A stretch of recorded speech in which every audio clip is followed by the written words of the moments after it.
आज की क्लास जो शुरुआत है वो बहुत ही महत्वपूर्ण है और वो होती है वाई से। वाई एक बड़ा इंपॉर्टेंट शब्द है। जो वाई होता है क्यों, क्यों बेसिकली एक लॉजिक है, this is known as a logic. Why के पीछे बहुत इंपॉर्टेंट है। Why NCERT is important for UPSC. तो यूपीएससी के लिए इंपॉर्टेंट क्यों है ये बाद में, लेकिन सवाल है Y.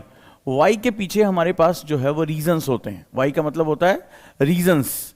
You have to identify reasons. आपको कारण ढूंढने हैं कि वो कारण क्या है हमारे लिए, जो एक बहुत ही महत्वपूर्ण सेगमेंट क्रिएट कर रहे हैं, बहुत ही इंपॉर्टेंट सेगमेंट जो है वो क्रिएट कर रहे हैं। तो रीजंस आज हम समझेंगे, लॉजिक के साथ समझेंगे कि एनसीईआरटी हमें कहां तक मदद करता है, एनसीईआरटी पढ़ते समय हमसे क्या गलतियां होती हैं, एनसीईआरटी कैसे पढ़ना चाहिए, एनसीईआरटी को पढ़कर किन लोगों ने अपनी जो रैंक है उसको एस्टैब्लिश की, उन्होंने क्या अपने इंटरव्यूज में कहा कि हमें कहां बहुत ज़्यादा हेल्प मिली, और इसको पढ़ने का जो सही तरीका है वो क्या है, हम इसको किस रूप में लेते हैं। और ये चीज़ें जो हैं वो आपके लिए बहुत ही ज़्यादा इंपॉर्टेंट हो जाती हैं।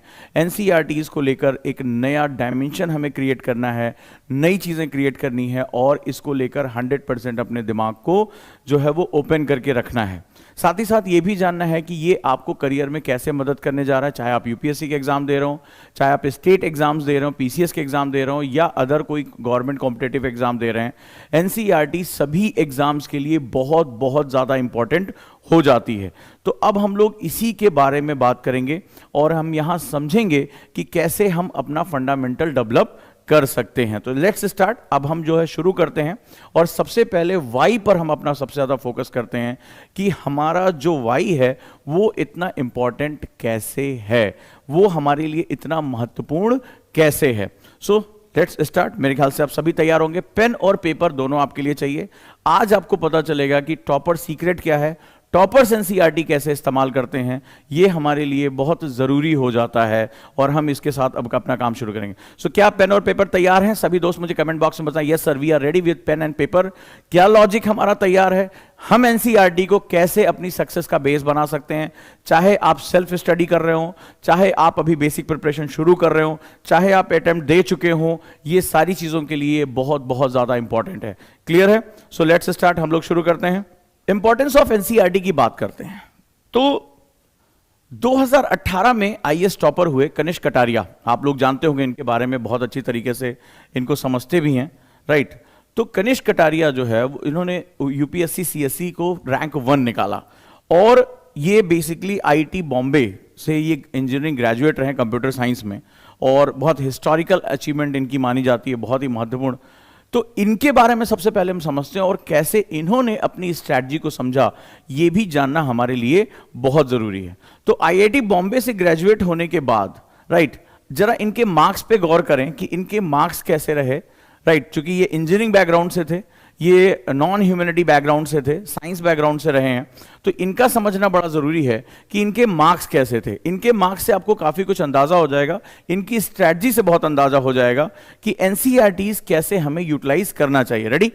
तो अगर इनके मार्क्स की बात करें तो जो प्री पेपर 1 यानी जीएस पेपर जो था वो बेसिकली इसमें उनको मार्क्स मिले 106 नंबर, राइट। 106 मार्क्स मिले विच इज गुड, जीएस के हिसाब से काफी अच्छा। अब आपको इससे ये पता चल गया कि जो प्री है बहुत टफ होता है। अब ये देखिए प्री में इनके मार्क्स आउट ऑफ 200 में इनके 106 मार्क्स आए, तो आप अंदाजा लगाए। और इन्होंने यूपीएससी टॉप किया। तो पहले ये समझिए कि जो आपका प्री स्टेज है वो one of the most difficult stage है, सबसे खतरनाक स्टेज में से एक है। अब दूसरा जो सबसे इंपॉर्टेंट सेगमेंट है वो पेपर 2 है। अब चूंकि ये मैथ्स बैकग्राउंड से रहे हैं, राइट, ये आईआईटी बॉम्बे से पढ़े हुए हैं, तो 147.5% जो है इन्होंने मार्क्स निकाले विच इज बहुत बहुत ज्यादा है क्वालिफाइंग से, राइट। तो ये जो एक सेगमेंट रहा वो बड़ा इंपॉर्टेंट रहा। अच्छा, ये ध्यान रखिएगा कि ये इंजीनियरिंग बैकग्राउंड से हैं और इन्होंने अपने आप से वादा किया कि मैं सिर्फ अपने आप को 2 अटेम्प्ट दूंगा, क्योंकि इससे पहले इन्होंने आईआईटी से ग्रेजुएट होने के बाद ये साउथ कोरिया चले गए, वहां उन्होंने सैमसंग में बहुत अच्छी नौकरी की। देन वो वापस लौटे, अपने दोस्तों से कहा कि भाई ये देश का सबसे एलीट जॉब है। आप सोचिए इतना बेहतरीन पैकेज सब कुछ होने के बावजूद आईएएस अट्रैक्ट करता है, ठीक है, क्योंकि उसमें उन्हें लगा कि मैं पैसे तो कमा लूंगा लेकिन सोसाइटी के लिए कुछ करना, कुछ निर्णय लेने की ताकत लेकर आना, तुम्हारे निर्णयों से तुम्हारे व्यक्तित्व की पहचान होना, यह बड़ा मुश्किल काम होता है। तो आप एक से आईआईटी बॉम्बे से ग्रेजुएट, सैमसंग में इतने बढ़िया पैकेज, साउथ कोरिया में सेटल हो गया और उसके बाद भी उसको जो तृष्णा थी वो खींच कर लेकर आती इंडिया। कि नहीं मुझे इसके बारे में सोचना है। लेकिन जब उन्होंने तैयारी की तो उन्होंने, जैसे मैंने कई बार क्लास में आपको बता रखा है, उसको बोलते हैं सेंस ऑफ अर्जेंसी। तो सेंस ऑफ अर्जेंसी का प्रयोग किया। अब ये बहुत बड़ी बात आप समझिएगा, सेंस ऑफ अर्जेंसी का मतलब, इस पर मैं कई बार वीडियो बना चुका हूं। सेंस ऑफ अर्जेंसी का मतलब होता है कि अपने आप को एक नैरो टाइम जोन में डाल देना। होता क्या है कि हमारा दिमाग जैसे ही वाइडर टाइम जोन पाता है, जब लगा रहे बहुत समय, जैसे मैंने कई बच्चों से बात किया तो उसमें जब मैंने उनकी काउंसलिंग की तो उन्होंने कहा कि सर हमें बताया गया कि पहले अटेम्प्ट में आईएएस निकलता ही नहीं है, तो हम सिर्फ पहले अटेम्प्ट में आके दिल्ली घूमना चाहते हैं। जैसे मैंने एनसीईआरटीज को लेकर जब बैच शुरू किया तो कई बच्चों ने कहा सर हम खुद ही देख लेंगे। अब एक आध साल बीत गया, उसके बाद कह रहे हैं कि अरे सर वो एक साल में थोड़ी किसी के सिलेक्शन होता है। यानी उन्होंने माइंडसेट बना रखा था और 2-2 3-3 साल बीतने के बाद उनसे छोटे छोटे प्री के एग्जाम भी नहीं निकलते, फाइनल सिलेक्शन छोड़ दो। इस व्यक्ति ने अपने इंटरव्यू में कहा, बताया कि मैंने सबसे पहले खुद से वादा किया कि मैं सिर्फ 2 अटेम्प्ट अपने आप को दूंगा, इससे ज्यादा मैं अपने अटेम्प्ट नहीं दूंगा। अब यहां से पता चल जाता है कि यानी जब आप तैयारी करने उतर रहे हैं तो अपने आप के लिए आपने एक जो है सेंस ऑफ अर्जेंसी क्रिएट कर दिया कि मेरे दिमाग को ज्यादा लीवरेज नहीं मिलेगी, चल थोड़ी देर मस्ती कर लेते हैं, वेब सीरीज देख लेते हैं। तो जब हम इसके बारे में बात करते हैं, जब हमने पहले दिन तय कर लिया कि मैं लिमिटेड टाइम फ्रेम में अपना बेस्ट परफॉर्म करूंगा, तो बिल्कुल वैसे ही होता है जैसे आपने एक बार सचिन तेंदुलकर को खेलते हुए देखा होगा कि शारजाह में जब भारत को जीत के लिए जो है वो रनों की जरूरत थी, ओवर बहुत कम थे, विकेट्स बहुत कम बचे, उस व्यक्ति ने कहा नहीं मैं इसको जीत के दिखाऊंगा। तो उन्होंने बेस्ट परफॉर्म किया, छक्के पे छक्का, शेन वॉर्न को 10 छक्के पे छक्का मारा और उसका नतीजा क्या रहा कि भारत जो है जीत गया। यानी जब हम डिटर्मिनेशन कर लेते हैं कि हमें कम समय में बेस्ट परफॉर्मेंस करनी है तो आप अपना सब कुछ झोंक देते हैं। और ये एक ही बार झोंकना होता है, ये एक बार ही टॉपर बनेंगे, अभी दोबारा इनको टॉपर बनने की कोई जरूरत नहीं है, कोई शौक नहीं है। तो यहां पर जो है सबसे बड़ी समझने की चीज है सेंस ऑफ अर्जेंसी। तो मैं पहली चीज करूंगा, जैसे मैं कई बच्चों से मिला, जब बात होती है एनसीईआरटी का बैच शुरू कर रहे हैं तो कई लोगों ने कहा अरे सर एनसीईआरटी कोई पढ़ने की चीज है, वो तो हम ऐसे धीरे धीरे पढ़ लेंगे। साल 2 साल उनकी एनसीईआरटीज खत्म नहीं हुई, 51 से ज्यादा एनसीईआरटीज हैं, 3000 से ज्यादा पेजेस हैं। वो जब पढ़ने उतरे 3000 पेज एक साल में उनसे खत्म नहीं हो पाए। तो आपको यह समझना है कि आपके पास टाइम कितना है। इनकी कहानी में आपको यह चीज जानने को मिलेगी कि सेंस ऑफ अर्जेंसी तैयारी की पहली शर्त है। और एनसीईआरटी में सबसे बड़ा खतरा है, अगर आपने एनसीईआरटी को सेंस ऑफ अर्जेंसी के साथ नहीं किया तो एनसीईआरटी आपका साल 2 साल अकेले खा जाएगी। इतने बंडल कभी एनसीईआरटी का एक दूसरे के ऊपर रख के देखना, 6 to 12 ये बंडल तैयार होता है। इतने बंडल को पढ़ना, नोट्स बनाना, क्वेश्चन करना, याद करना, ये सालों का प्रोजेक्ट हो जाता है और यही कारण है कि लोग अपनी ऊर्जा को खो बैठते हैं। तो पहली चीज ये याद रखना कि जब भी तैयारी करने उतरना, इस आईएएस टॉपर से सबक सीखना। इसने कहा कि मैं सिर्फ अपने आप को 2 अटेम्प्ट दूंगा बस, और अपनी सारी ताकत झोंक दूंगा। अब इसकी स्ट्रेटजी देखो क्या है। तो आपको यह समझ में आया कि प्री का एग्जाम टॉपर्स के लिए भी लोहे के चने चबाने जैसा होता है। प्री को सबसे संजीदा तरीके से लेना, सबसे गला काट प्रतियोगिता अगर कहीं होती है तो वो प्री एग्जाम में होती है। दूसरा, मेंस एग्जामिनेशन। मेंस में जब हम पहुंचते हैं तो इनको एसए में मिलते हैं 133 नंबर, जो कि एक एवरेज से कम है। राइट, ये एक्सेप्ट करते हैं कि ये उतनी प्रैक्टिस नहीं कर पाए आंसर राइटिंग और एसे राइटिंग पे जो एक्चुअली में की जानी चाहिए थी। राइट, यानी ये शायद 140 नंबर, फिर भी इतिहास से टॉपर है, लेकिन मैनेज कहां किया ये देखो। एसे के मार्क्स कंपैरेटिवली इनके कम रहे। इन्होंने खुद कहा कि मैंने अपना जो है बहुत ज्यादा ऐसे प्रैक्टिस नहीं की, गलती हो गई। फिर जीएस1 बेसिकली ह्यूमैनिटी यानी हिस्ट्री, ज्योग्राफी, सोशल इश्यूज के साथ होता है। तो ये इंजीनियरिंग का स्टूडेंट थे, तो इनका वो चीज काफी जो है कमजोर रह गया और 98 मार्क्स के लाए। जीएस पेपर 2 जो पॉलिटी से रिलेटेड है उसमें 117 अच्छे मार्क्स। जीएस पेपर 3 जो इकोनॉमी, साइंस एंड टेक्नोलॉजी, जो इनका एक कोर इशू था, वहां 117 मार्क, और एथिक्स के पेपर में 116 मार्क्स आए। अब सवाल यह है कि जो इनके मेंस रिटर्न थे वो 942 मार्क्स आए। 942 बहुत जबरदस्त मार्क्स, 942। और पर्सनालिटी टेस्ट में इनको 179 मार्क्स मिले, करंट पे अच्छी पकड़ और फंडामेंटल में बहुत अच्छी पकड़। तो जो टोटल इनका वैल्यू बना वो 1121 बना। बहुत ध्यान से इसको समझना, आपको अंदाजा होगा कि कैसे हमें अपनी स्ट्रैटेजी बनानी है। तो अब सवाल यह है कि एक इंजीनियरिंग ग्रेजुएट जो इंजीनियरिंग मैथ से पढ़कर आया है, राइट, जिसने साइंस पढ़ी है, इंजीनियरिंग पढ़ी है, वो ह्यूमैनिटी में कैसे उसने बैलेंस किया। उसने मानविकी के सब्जेक्ट में, हिस्ट्री, ज्योग्राफी, पॉलिटी, इन सब्जेक्ट्स में, इकोनॉमी में कैसे अपना बैलेंस किया, ये बड़ा जरूरी, क्योंकि उसके लिए उसने अपना पूरा जीवन पहले आईआईटी क्रैक करने में, यानी उसने पीसीएम पढ़ा, फिजिक्स, केमिस्ट्री, मैथ, फिर इंजीनियरिंग पढ़ी, कंप्यूटर साइंस पढ़ी, कोडिंग की, 2 साल नौकरी की, वहां मशीनों को समझा, और अचानक से वापस, ठीक है, मेडाइवल हिस्ट्री, एंशिएंट हिस्ट्री, तो ऑब्वियस सी बात है ये सरल उसके लिए भी नहीं था, क्योंकि आप पूरी जिंदगी भर जो है वो कुछ और पढ़ते चले, अचानक से आपके हिस्ट्री, ज्योग्राफी, पॉलिटी, कॉन्स्टिट्यूशन, ये सब चीजें आने लगी जिनसे आपका कभी कोई लेना देना नहीं था।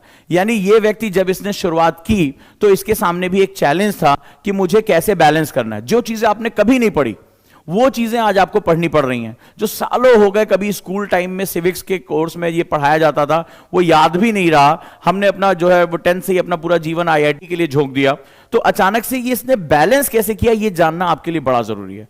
सो मेरा क्वेश्चन है कि how he shifted from engineering graduate to humanity subjects में इतना अच्छा कैसे किया कि पेपर 2, पेपर 3, पेपर 4 सब में बहुत अच्छी परफॉर्मेंस की, बहुत अच्छी परफॉर्मेंस। अब इसमें जो सबसे इंपॉर्टेंट सीक्रेट था इनका, सक्सेस सीक्रेट, आप जानना चाहोगे क्या क्या इनका सक्सेस सीक्रेट रहा, कैसे बैलेंस किया, और कैसे एक व्यक्ति, आप समझ लिए 0 व्यक्ति थे ये, भले चाहे आईआईटी से ग्रेजुएट हो, नौकरी का पैकेज लाखों का रहा हो, लेकिन जब एक व्यक्ति जो मैथ से हो, जो इंजीनियरिंग से हो, अचानक से उसके सामने ह्यूमैनिटी जब खुलती है, जब उसको मेडाइवल हिस्ट्री पढ़नी पड़ती है, जब उसको एंशिएंट हिस्ट्री पढ़नी पड़ती है, तो वो भी उतना ही घबराता है जैसे कोई एक बिगिनर बच्चा घबराता। वहां सब लेवल बराबर हो जाता है। वहां पर कोई एमए किया हुआ, बीए किया हुआ बच्चा वो ज्यादा एडवांस होता है, उसको पता होता है कि भाई हम तो इतिहास पढ़े हुए हैं, हम भूगोल पढ़े हुए हैं अपने यहां, तो वो ज्यादा एडवांस हो जाता है ह्यूमैनिटी के बच्चा।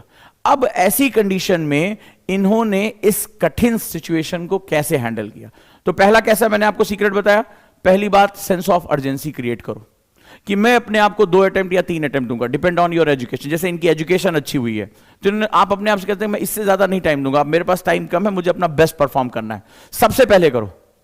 मैं इसकी तैयारी करना चाहता हूं तो आप बोलो कि मैं सिर्फ अपने आप को इतने अटेम्प्ट दूंगा और अब इसी में ही मुझे अपने सारे प्राण झोंकने, मेरा पहला अटेम्प्ट सबसे बेहतरीन होना चाहिए।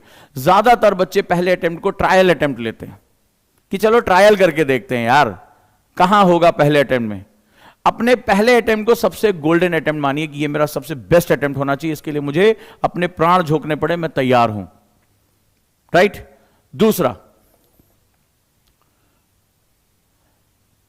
ऑप्शनल को बहुत गंभीरता से ले। अब इन्होंने क्या किया सक्सेस सीक्रेट में, इन्होंने अपने ऑप्शनल को सबसे गंभीरता से लिया। इन्होंने सबसे पहले बैठे और इन्होंने अपनी स्ट्रैटेजी बनाई, पूरी स्ट्रैटेजी, सक्सेस स्ट्रैटेजी बना रहा हूं, उसमें बता रहा हूं एनसीईआरटी क्यों बहुत इंपॉर्टेंट हो जाता है और इनकी सक्सेस का सीक्रेट एनसीईआरटी क्यों था, ये आज आप समझेंगे। तो ऑप्शनल जो है इन्होंने अपना बहुत बढ़िया से टाइम मैनेज, इनको कहा कि ऑप्शनल में जो मेरे मार्क्स हैं वो हमेशा अच्छे होने चाहिए।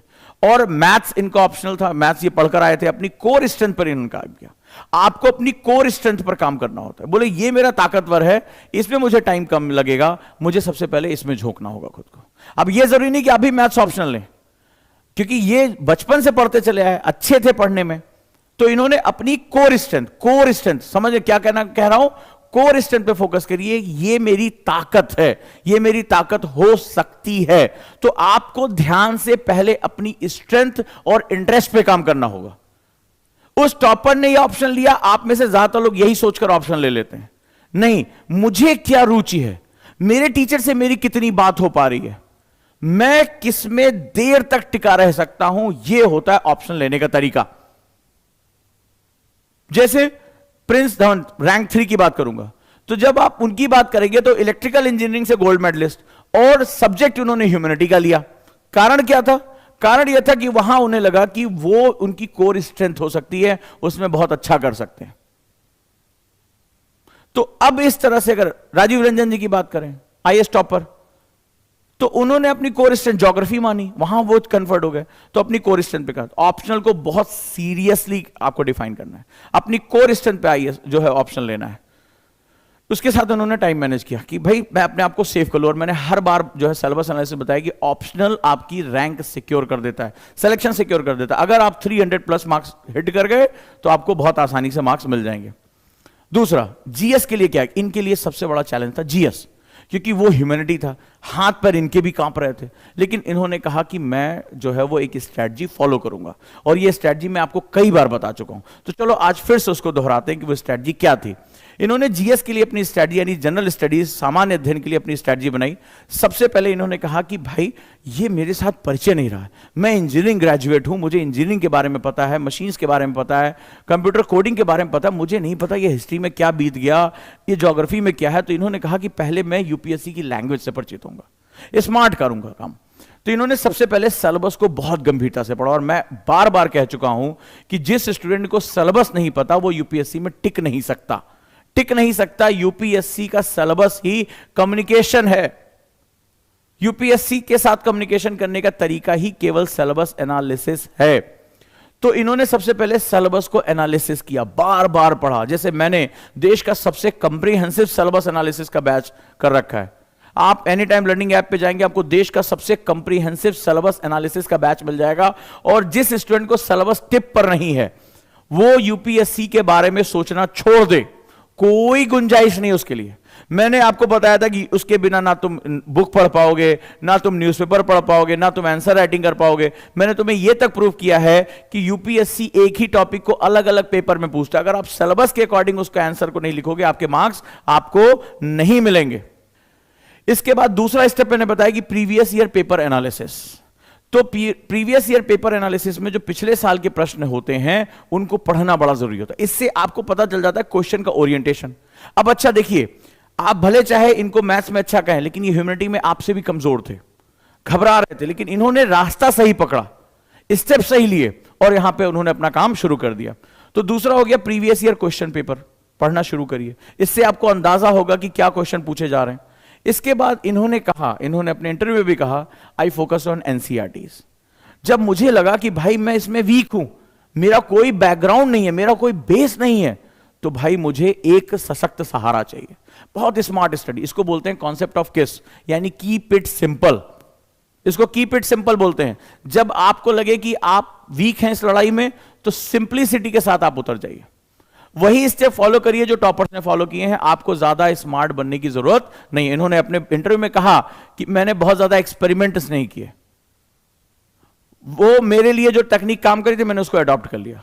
और यही सबसे इंपॉर्टेंट होता है, यही सबसे इंपॉर्टेंट। इसी को मैं क्लास में अक्सर वॉमिटिंग टेंडेंसी बोलता हूं कि जो मुझे मेरे टॉपर्स, मेरे टीचर, मेरे गुरु ने बता दिया, मैंने वो किया और मुझे उसका रिजल्ट मिल गया। मरता वो है जो इसको छोड़कर बाकी बहुत स्मार्टनेस दिखाता, ओवर स्मार्ट बन जाता है। बोले हम अपना कुछ का तरीका खोजेंगे, और तरीका खोदते खोदते वो क्या करता है, वो कई साल निकाल देता है रिसर्च एंड डेवलपमेंट में। तो यहां पर क्या हुआ, इन्होंने कहा कि मैंने जब देखा कि भाई इतनी ज्यादा विविधता है, इतना कुछ पढ़ना है। इससे पूछा, उसने कहा 10 बुक पढ़नी है, उससे पूछा कहा 20 बुक पढ़नी है, उससे पूछा, जब इंटरनेट पे लिस्ट छांटी तो हालत खराब हो गई। बोला भाई मैं एक सिंगल स्टैंडर्ड बुक पे पहुंच गया, स्टैंडर्ड बुक कि जिसके जो मानक और फैक्ट्स हैं, स्टैंडर्ड बुक। बोला कहां से शुरू करूं, मेरे को ये कठिन कठिन किताबें डीडी बसु नहीं समझ में आ रही है, मैं नहीं मेरा कोई बेस ही नहीं है समझने का, तो मैं कैसे इसको समझूं। तो खुद को जीरो से एनालाइज किया। बोला सिंगल स्टैंडर्ड बुक कौन सी है, और इन्होंने कहा कि must for development of understanding. कौन सी, एनसीईआरटी। ऑल इंडिया लेवल पे अवेलेबल है, एक विद्वानों की कमेटी इसको बनाती है, राष्ट्रीय शिक्षा पाठ्यक्रम के अनुरूप है, और बात बहुत ही तरीके से कही गई है। यानी इस किताब का एक पर्पस है कि मुझे मेरे सब्जेक्ट का नॉलेज हो जाए, मेरे सब्जेक्ट का डेवलपमेंट मुझे पता चल जाए, मेरी अंडरस्टैंडिंग डेवलप हो जाए। तो जब मुझे पता चल जाएगा कि भाई ये चीज कैसे डेवलप हुई, लड़ाई क्यों हुई, ये चीज क्यों आई, तो धीरे धीरे मेरी अंडरस्टैंडिंग जब डेवलप हो जाएगी तो मैं अपने कॉन्सेप्ट बिल्ड कर पाऊंगा। और जब मैं कॉन्सेप्ट बिल्ड कर पाऊंगा तो मैं इन क्वेश्चंस की रिक्वायरमेंट पूरी कर पाऊंगा। बहुत सिंपल तरीके से उन्होंने खुद से ये बात कही। अब सवाल है कि उन्होंने ऐसा क्यों कहा। आप में से भी तो कई लोग बिगिनर होंगे, कई लोग यूपीएससी की तैयारी में उतरे होंगे, कई लोगों का कोई आईएएस का बेस नहीं होगा, किसी के घर में कोई जो है वो इस तरह से पढ़ाने वाला नहीं होगा। मानते हैं आप ये बात? तो आपको भी एक बिगिनर जो है वो स्टडी शुरू करनी है। क्या है बिगिनर स्टडी? तो इन्होंने कहा कि आखिर क्या चीज सबसे बड़ी मिस्टेक हो जाती है। अब ये समझो कि हमसे तैयारी में गलती कहां होती है। सबसे बड़ी मिस्टेक, सबसे बड़ी गलती जो स्टूडेंट करता है, फॉर एग्जांपल आप इंटरनेट पे गए, आज तो बहुत इजीली अवेलेबल है, और इंटरनेट पे आपने स्टैंडर्ड यूपीएससी बुक लिस्ट आपने वहां पे डाला। जैसे ही आप इंटरनेट पे स्टैंडर्ड बुक लिस्ट डालते हैं, आपको ढेर सारी किताबों के नाम आ जाते हैं। जैसे लक्ष्मीकांत की किताब का नाम आ गया। आप जानते हैं कि इसको बाइबल ऑफ यूपीएससी कहा जाता है, सभी स्टूडेंट पढ़ते हैं।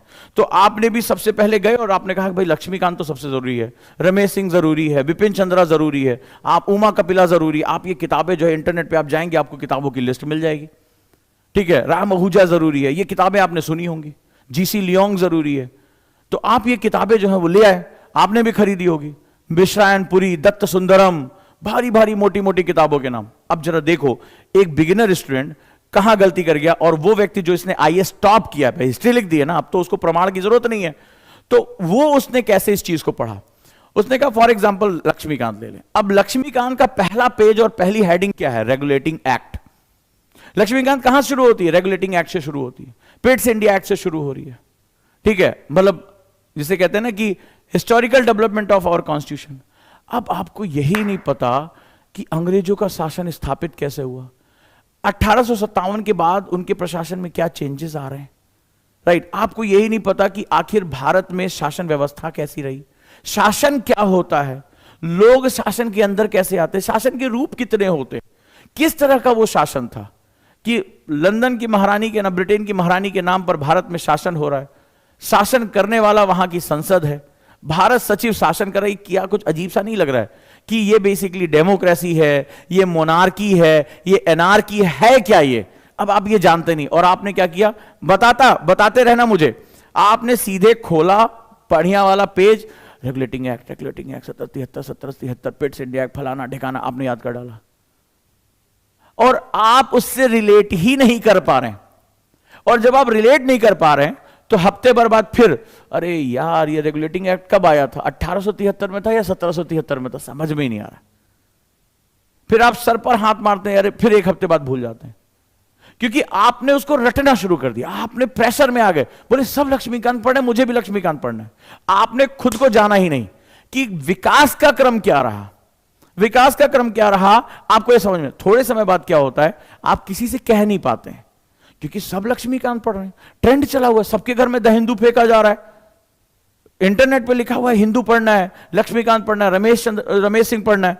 अब पढ़ना तो है, दत्त सुंदरम पढ़ना है, मिश्रापुरी पढ़ना है, ये समझ में ही नहीं आ रहा क्या करना। अब कहें तो किससे कहें, क्योंकि ये पूरी लड़ाई तो एक दिखावा चल रहा है विद्वानों का, नहीं तो मैं कम विद्वान दिखाई पड़ूंगा। सार्केज्म होता है ना, अरे मैं कैसे कम विद्वान दिखाई पड़ सकता हूं, ये मैं भी really read Laxmikanth, very easy book, very easy book.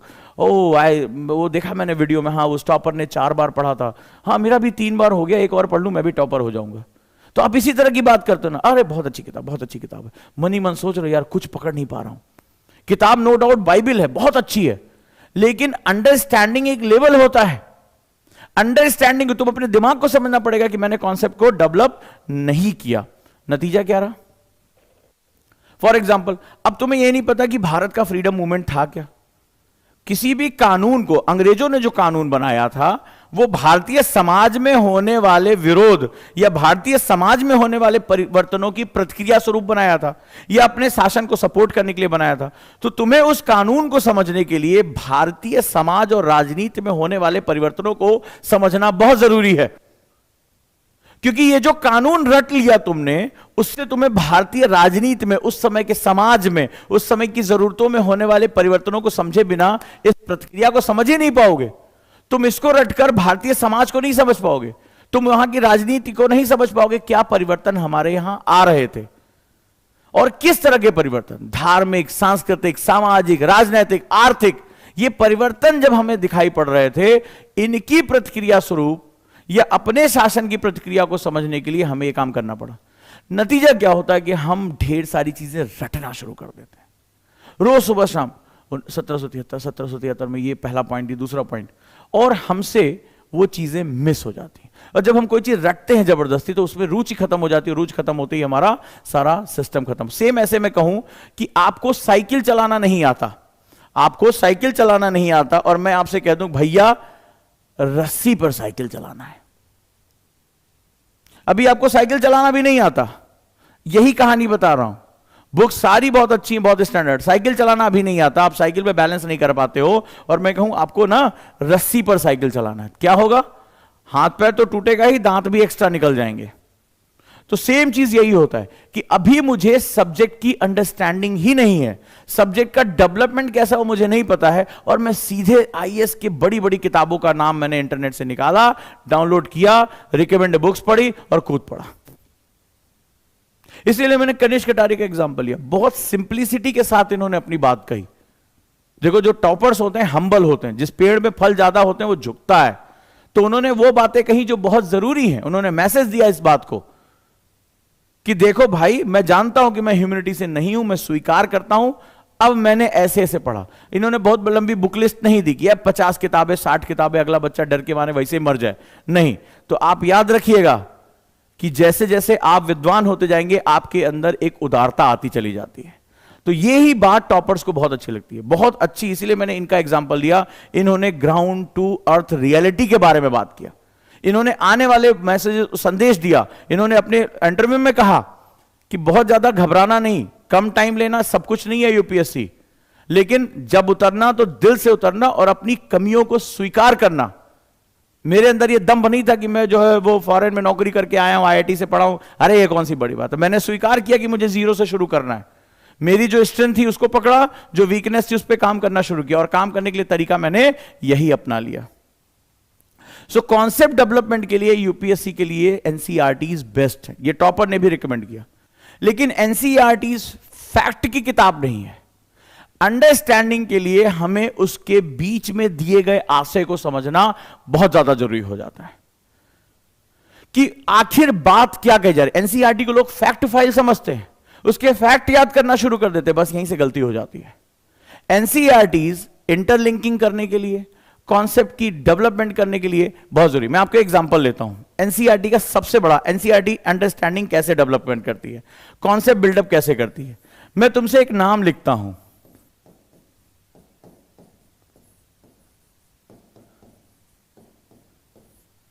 एक नाम लिखता हूं, अक्सर मैंने देखा नहीं है, यह नाम तुमने कहां सुना है, यह नाम आपने कहां सुना है बताइए। हां, ज्यादातर लोगों ने जवाब दिया, जैसे मिर्जापुर करके एक वेब सीरीज आई थी, ज्यादातर लोगों ने इसका जवाब दे रहा है, ठीक है, कि कालीन भैया। कारण क्या है, सिंपल सा कॉन्सेप्ट बताता हूं आपको। वो कहानी याद है, आपको कहानी याद, जैसे एक बच्चे ने लिखा कि हमारे नोट्स में एनसीईआरटी के नोट्स इंक्लूड कर दिए गए हैं, तो क्या उससे पढ़ लें। अब जरा समझो इस बात को कि इसका मतलब क्या होता है। तो ये वेब सीरीज आई थी, तो आपको ये वेब सीरीज याद है, नाम याद है। अभी पानीपत की तीसरी लड़ाई पूछ लूंगा तो नहीं याद होगा, ठीक है, किसके किसके बीच हुई, कब हुई, क्या उसके पर्पस थे, वो नहीं याद होगा। रीजन क्या है, एनसीईआरटी की बुक सबसे पहला काम करती है कि कहानियों के माध्यम से, ठीक है, एक फ्लो होता है, कहानियों के माध्यम से, यानी with the help of story, वो आपके कॉन्सेप्ट को डेवलप करती है। ये बहुत बात है, और स्टोरीज हमेशा हमें याद रहती है। तो अब आपको सिंपल से जो बात करें कि आपको स्टोरीज आप याद करते हैं, आप नरेट करते हैं, ठीक है, कटप्पा, कटप्पा जैसे नाम लूंगा आपको याद आ जाएगा किस मूवी का है, आप कहानियों से। तो यूपीएससी जो है, जब आप एनसीईआरटी के थ्रू जाते हैं तो आप कहानियों के थ्रू फ्लो करते हैं, आप नरेट करते हैं, आप कॉन्सेप्ट को धीरे धीरे डेवलप करते हैं। आप इस बात का मतलब नहीं समझ पाएंगे। अभी एक बच्चे ने पूछा, बहुत बड़ी बात कही उसने, कि मैं नोट्स पढ़ लूं हो जाएगा क्या। नोट्स से एनसीईआरटी नहीं पढ़ी जाती बच्चे, नोट से एनसीईआरटी नहीं पढ़ी जाती, एनसीईआरटी से नोट्स बनाए जाते हैं, यह ध्यान रखना। और वो भी BTL, between the line. Notes का मतलब होता है कुछ पॉइंट्स को छोटा करके उसको पॉइंटर फॉर्म में डाल दिया, ये कर दिया। जो एनसीईआरटीज होते हैं वो बीटीएल होते हैं, यानी उसके आशय को समझते हुए, इंटरलिंक करते हुए एक कहानी के फ्लो में उसको बनाना होता है, तभी आप उसको कर पाते हैं। क्लियर, यस या नो।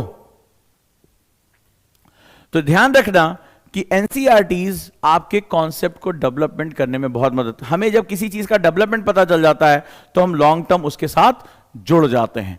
तो एनसीईआरटी को जो भ्रांतियां हैं कि उसके फैक्ट पढ़ लें, इसका क्रक्स पढ़ लें, कतई बेकार है। एनसीईआरटी एक फ्लो के रूप में आगे बढ़ती है, एनसीईआरटी एक तरीके से आगे बढ़ती है।